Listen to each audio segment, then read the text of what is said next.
quando devo utilizar um, quando devo utilizar o outro. Uma das coisas mais importantes que você precisa ter em mente quando você for trabalhar com a construção de views no Android, especificamente nessa parte de containers, você só precisa se preocupar com performance de renderização e performance de instâncias desses componentes. O que eu quero dizer?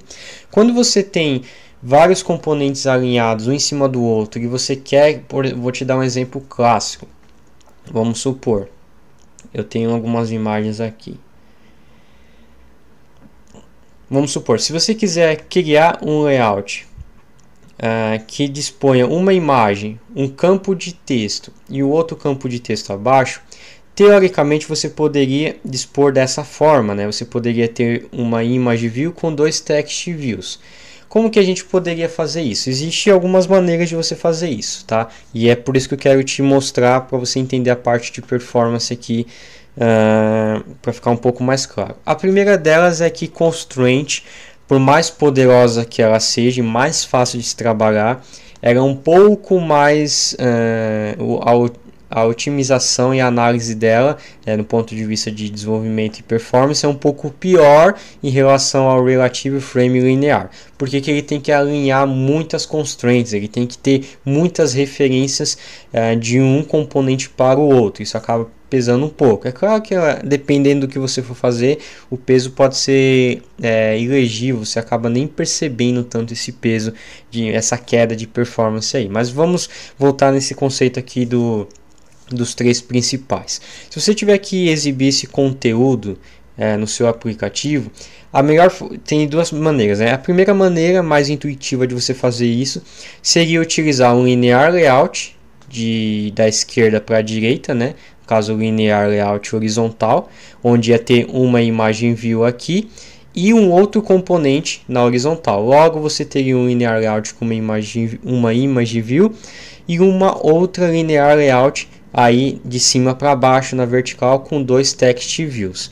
Qual que seria o problema de você ter isso, né? Toda vez que você define um nó a mais dentro do XML, né? Toda vez que você adentra mais o conteúdo e cada vez mais você tem um fio dentro de um outro fio aqui, mais instâncias de objetos o Android precisa ter, né? Então, se você tiver outro linear layout aqui e dentro desse linear layout tiver mais um text view, você vai sobrecarregar um pouco mais e diminuir a performance de renderização dos seus componentes na tela. Então, a minha dica é sempre evite aninhar muito os seus componentes, né?